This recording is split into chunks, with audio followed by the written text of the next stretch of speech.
Last summer, we went to the Big Church Festival. It was an amazing experience. There were over 30,000 other people a part of this weekend, full of music and a bunch of other stuff. Who's been to Big Church Festival? A few people. We're going again this year. So if you want to come with us, you can find out more information. Where might you be able to find out information about coming to Big Church Festival with FBC? At the Hub. 2 people recognise that. That's good.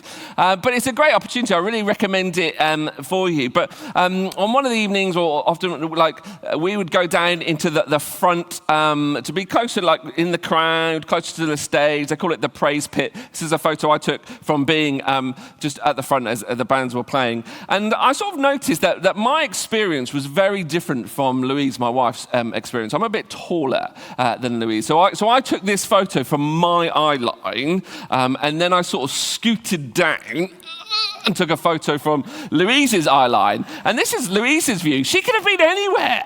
Her view was completely different. It's a bit like being on the tube at rush hour in London. She could have been absolutely anywhere. What this shows us is perspective changes everything. A physical view changes from a different angle. But perspective works on more than just what we see. Perspective works on what we experience and what we encounter as well. You see, the worst of situations can shift when our perspective shifts, when our view shifts. We're in week 3 of this series called The Day That Changed the World, and we're looking at the last 24 hours of Jesus' life before his crucifixion. As we run up to Easter, we're just spending some time looking at those events that happened and the impact that they've had on the world, the ripples of which have echoed throughout history and into eternity. And last week, Tim was helping us just explore the encounter that Jesus had in the Garden of Gethsemane. If you weren't here, I really recommend watching that message back or listening to it again. Jesus is troubled by what's about to happen. He knows what lies before him, and he doesn't want to go through it. It shows the humanity, the human side of Jesus. And he's wrestling with God, and I don't want to have to face this. But then he says this amazing word. He says, "My Father, if it's possible, may this cup be taken from me." That's him sort of wrestling with what's about to happen. The cup, Tim talked about this. It's basically talking about, the death and the events that are leading up to his death that's going to happen. If it's possible, let there be another way. But look what he says here. "Yet not as I will, but as you will." Jesus' perspective as he was in the Garden of Gethsemane was difficult. The view from where he was troubling. He knew what was awaiting him, and he was wanting, is there another way? But his perspective shifts. Not my will, but your will. It's all about to kick off. In the next few moments, Jesus is going to be arrested, and he knows what's waiting for him, but he's willing and waiting in that place. It's a place that's so important for him. And so he's in the Garden of Gethsemane. This is about 400 meters away from the temple, which sits in the center of Jerusalem. And the temple's on top of a hill, and you come down this hill across the Kidron Valley, and the Garden of Gethsemane is up on the other side of the hill from the Kidron Valley. And so Jesus is there. Tim told us about this last week. He's troubled. He's praying with his friends, his closest disciples. They keep falling asleep, and he goes and he's talking to them. And it says this. Matthew records this: while he was still speaking, whilst he's still talking to his disciples, Judas, one of the 12, arrived, and with him was a large crowd armed with swords and clubs, sent from the chief priests and the elders of the people. And so Jesus knows what's about to happen. Jesus knows Judas is going to come with these soldiers to arrest him, and he knows that they're going to take him off. He knows what's about to happen. But the whole thing about this is where Jesus was in the Garden of Gethsemane, he could see Judas and these soldiers probably coming out of the eastern gate of the temple. He could see them coming out of that gate. He could see them walking down the hill and across the Kidron Valley and walking up the other side towards him. At any point, Jesus could have turned and run up the hill and hid on the Mount of Olives. He knows why they are coming for him, but he doesn't turn and run. He stays to face what is about to happen. And they come, and Judas kisses him, and that was a sign to the soldiers that he's the one to arrest. And a bunch of things happen. Peter grabs his sword and chops off the ear of one of the soldiers, and Jesus rebukes him, and he heals the soldiers. It all kicks off. But then Matthew records this sobering detail. Then all the disciples deserted him and fled. You see, from the disciples' view, it was disaster. Their teacher, their rabbi, has just been arrested, and they're afraid that's what's happened to Jesus is going to happen to them. So they run and they hide and they leave him. And the soldiers take Jesus to Caiaphas, that's the high priest, and the Sanhedrin, that's like their religious leaders, it's like their supreme court. And they're gathered because they're trying to find a way to get rid of Jesus. They've been plotting and planning. They're troubled. They don't like Jesus' popularity, and they just want to get rid of him. So they gather him in this sort of court, and they bring witness after witness, lots of false witnesses, and ask them to stand up and give testimony against Jesus. And nothing that they say really stacks up. None of their stories quite land until two people stand up and they say, this fellow said, I'm able to destroy the temple of God and rebuild it in 3 days. And this is happening now. People are saying and just hurling these accusations against Jesus. And Jesus just stands there and he doesn't say anything. And the high priest is getting annoyed and he's asking Jesus, he's demanding Jesus, look, answer this. What do you have to say for yourself? And he doesn't say anything. He says nothing. If that was me, if I was in that situation, I wouldn't stop talking. I'd want to plead and show my innocence. But Jesus stands in silence. Jesus is completely in control of this situation. He's in control of when he speaks, and he's in control of when he doesn't. And the high priest said to him, I charge you under oath. This is part of their religious law. If somebody charges you under oath, then you now have to speak. You're compelled to give an answer. I charge you under oath by the living God. Tell us if you're the Messiah, the Son of God. They're trying to catch him out. They're trying to trip him up. They're trying to find a way for them to be able to justify what it is that they want him to do. You have said so, Jesus replied. Literally, he said, if you say so. So look, you've said these words. And he could have just stopped there. Jesus could have just stopped. Yeah, you've said so. Or these are the words that you've said, is what Jesus has said. But he goes on, he says, but I say to all of you, from now on, you will see the Son of Man sitting at the right hand of the Mighty One and coming on the clouds of heaven. See, Jesus reaches back to Daniel, the prophet in the Old Testament, and he takes this title, the Son of Man, that where it's used in Daniel is a title that's pointing towards the Messiah. And as Jesus is saying these things, he's saying, I am the Messiah, I am the Son of God. And actually, you think you're in control, I'm in control over you. You think you're judging me, there'll be a time when I sit and I reign and I rule over you. As he speaks, he knowingly seals his fate. He's engineering what is about to happen. If he didn't say anything, they probably couldn't have done anything to him. Jesus isn't trapped in this situation. He's in control. He chooses his path. And the Sanhedrin and the high priest tear his robes, and the Sanhedrin, they all cry out. They say, he's worthy of death. Jesus has said these words, and they've got what they need in order to be able to carry on with their plan. You see, if the disciples were in the room at that time, their view would have been one of, it's all gone wrong. The Sanhedrin's view is one of celebration. They finally got what they need to capture Jesus and to execute Jesus. But Jesus' view is calm. It's steady. Jesus is willing to walk the path that is ahead of him. From start to finish, Jesus is not a victim. Jesus is in control over the events that led up to his arrest, to his death, and to his resurrection. And this, all of this stuff that's going on as we see through the life of Jesus and the thing that Jesus has done. Jesus is engineering his arrest. He's engineering his crucifixion. It shows us that Jesus is sovereign over all things. Now, when we say Jesus is sovereign, this is what we mean. We mean he has ultimate authority over everything and is never out of his depth or caught off guard. Now, this can be difficult for us to get our heads around, but if you're a follower of Jesus, Jesus is sovereign over all things. That means, he's sovereign over his life, but he's also sovereign over your life too. There is nothing that you experience, there's nothing that happens that is beyond his reach. He is never helpless. He is never absent.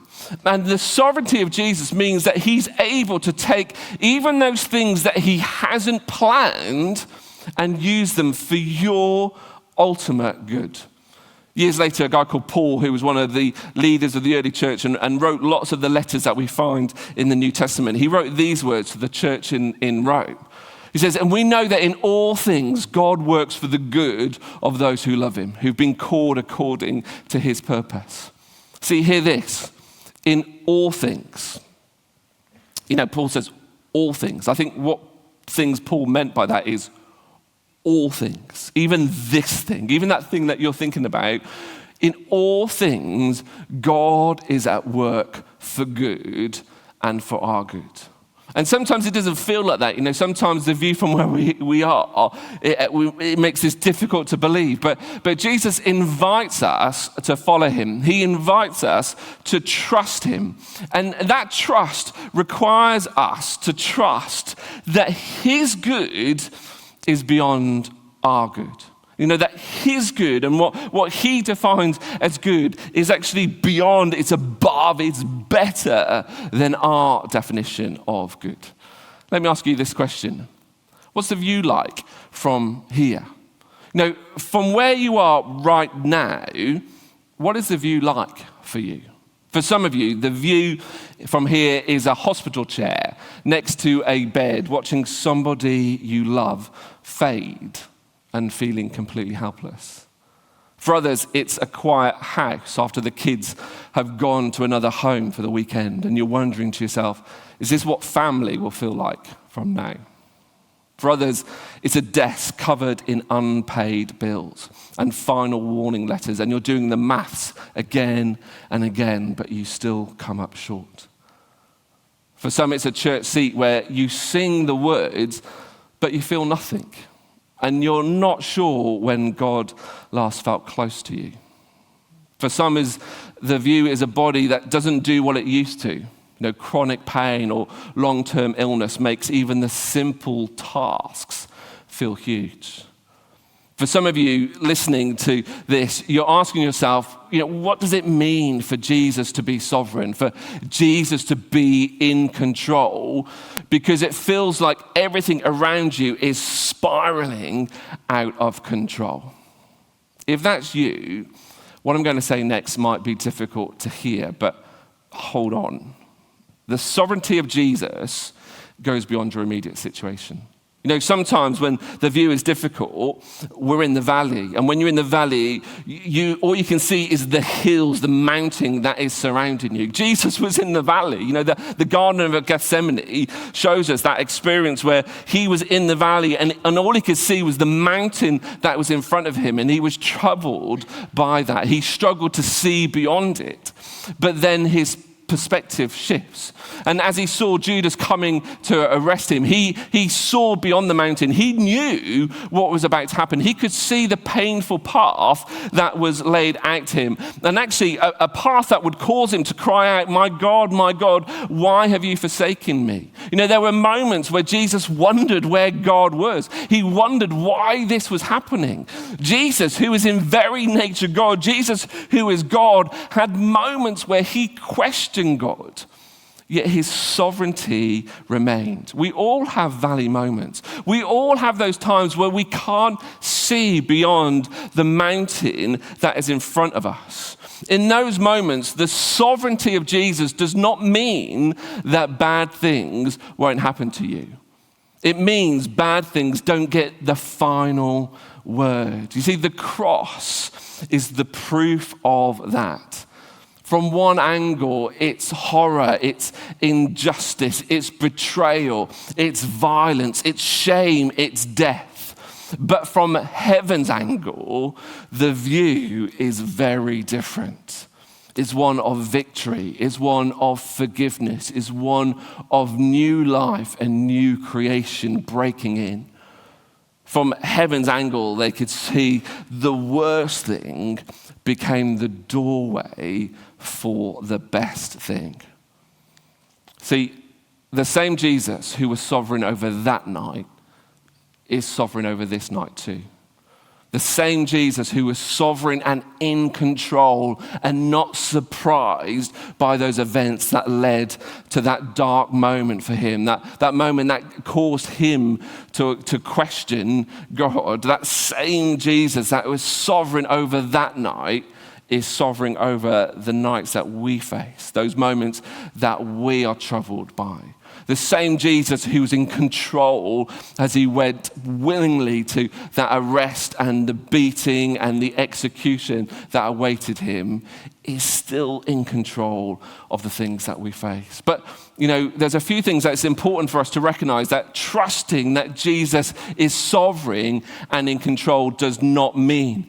It doesn't mean that we pretend the situation isn't hard or we minimize the pain. Faith is not saying it's fine when obviously it isn't.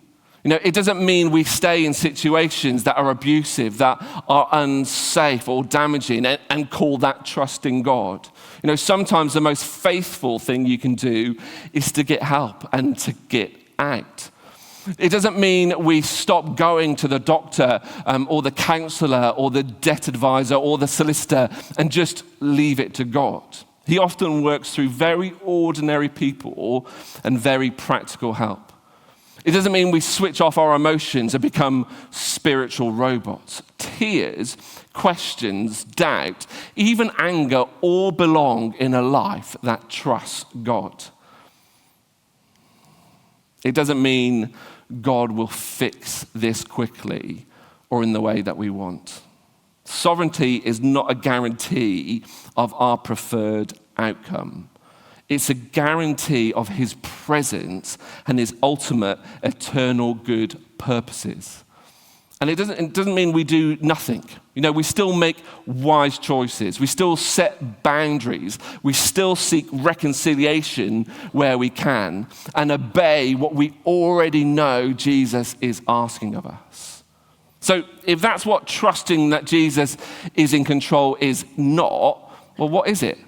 Well, often it looks like very small and very ordinary things. It looks like confessing, Jesus, I don't understand this, but I choose to believe that you haven't lost control. And, even if you can only manage to do that once a day. It looks like something else, and it looks like going to other people and saying, can you carry me through this? Can you carry my faith through this when you can't carry it yourself? It's saying to a friend or to a small group, my view from here is awful. Can you stand with me? Can you help me? Can you support me? It looks like holding on to that promise in Romans. We know that in all things, God works for the good of those who love him. Not as a cheesy slogan, but as deep, stubborn hope that in all things, even this thing, God is at work for good. That God is shaping you, that God is holding you, that God is weaving your story into his. And you might not be able to see the good yet, this good that he's at work for. You might not be experiencing that good yet, but we trust that Jesus has not lost control even when we've lost sight. There's moments when we lose sight. There's moments when the mountain that's in front of us is too big to see beyond.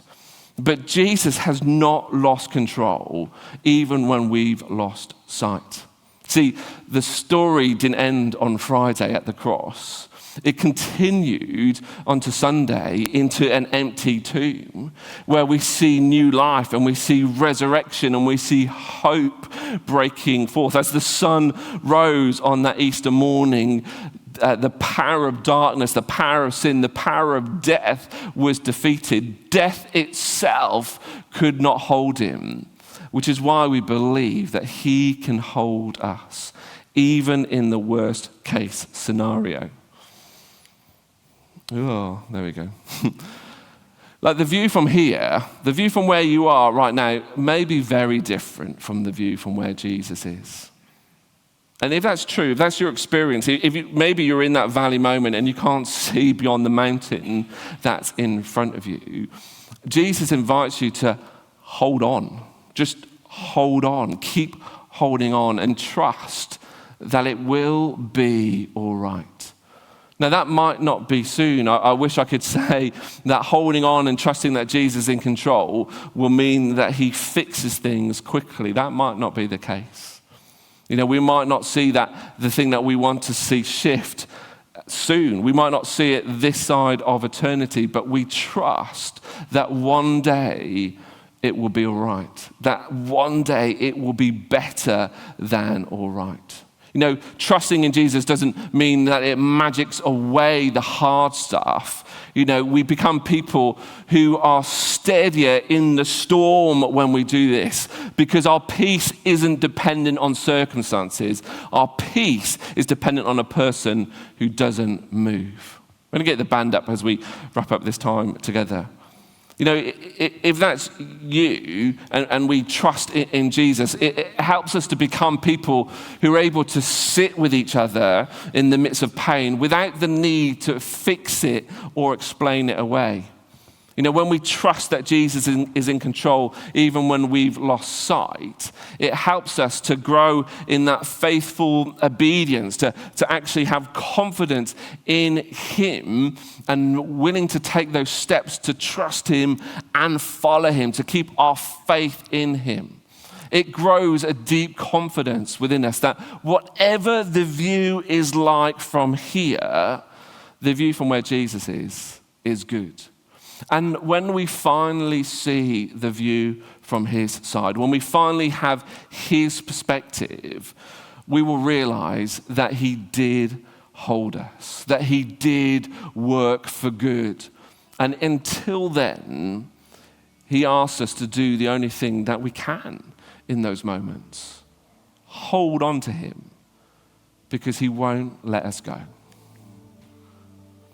We're going to give you just some space to pause and wonder and reflect on that. And I wonder, what is the view like from where you are? For some of us, the view is great. We're on a mountain top and life is easy and life is good and we're in a great season of life. But for others of us, the view is difficult. It's dark, it's scary, it's daunting. We're not on top of the mountain, we're at the foot of the mountain, we're in the valley. We can't see beyond this thing that is in front of us. Whatever the view is like from here, Jesus invites us, he encourages us to trust him, to trust that he can see, to trust that he is in control, even if we've lost sight. The band are going to play through a song for us. And just take this moment to do whatever it is that you want to do. The words will be on the screen. You can sing along if you want. Let's just stay seated and allow God to meet us in this place and in this space. And if you have a difficult view at the moment, offer that to him. Reach out to him and allow him to meet you and comfort you. And if your view is good, offer that to him. Thank him for that. Give him worship and praise for what he's doing in your life right now.